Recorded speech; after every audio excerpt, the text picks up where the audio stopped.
నిన్న గురు పౌర్ణమి కాబట్టి సాయిబాబా గుళ్ళని కిక్కిరిసిపోయినాయి. అందరు పోతారు కదా అని చెప్పేసి నేను కూడా సాయిబాబా గుడికి పోయినా దిల్సుఖ్నగర్లో. అక్కడ ఏం జరిగిందంటే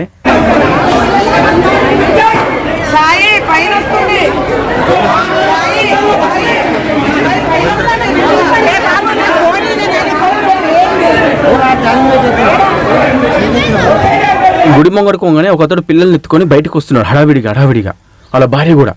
వీళ్ళిద్దరు చూసి భక్తులు అందరూ భయపడ్డారు. ఇక భయపడి ఏమైందో అని చెప్పేసి అందరు బయటకు వస్తున్నారు. సాయిబాబా దేవుడు ఒక్కడే ఉన్నాడు అక్కడ.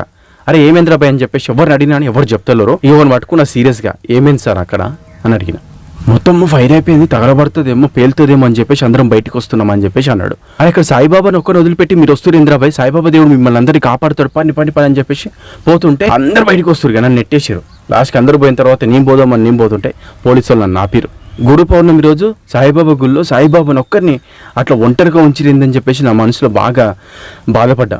తర్వాత బయటకు వచ్చిన ఇట్లా కాదని చెప్పేసి. నిజానికి అది జరిగింది చిన్న ఫైరే, ఎవరికి కూడా ఏమీ జరగలేదు. కొంచెం అక్కడక్కడ మంటలు చెలరేగినాయి, పొగ ఇట్లా వచ్చిందనమాట. దీన్ని చూసి చాలా మంది భయపడ్డారు. పోలీసు వాళ్ళు వచ్చిరు, ఆ ఫైర్ మొత్తం ఆర్పేసారు. సాయిబాబా దేవుడే కాపాడిండా లేకపోతే పోలీస్ స్టాఫ్ వాళ్ళు కష్టపడితే ఈ ఫైర్ అనేది ఆగిందా?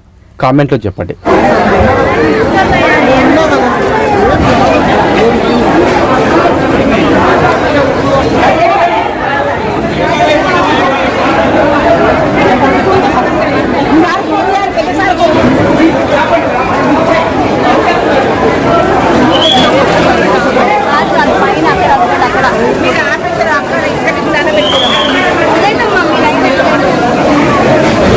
ఎక్కువ వెళ్తుంది కదమ్మా, ఎవరైనా వెళ్ళారా? వెళ్ళింది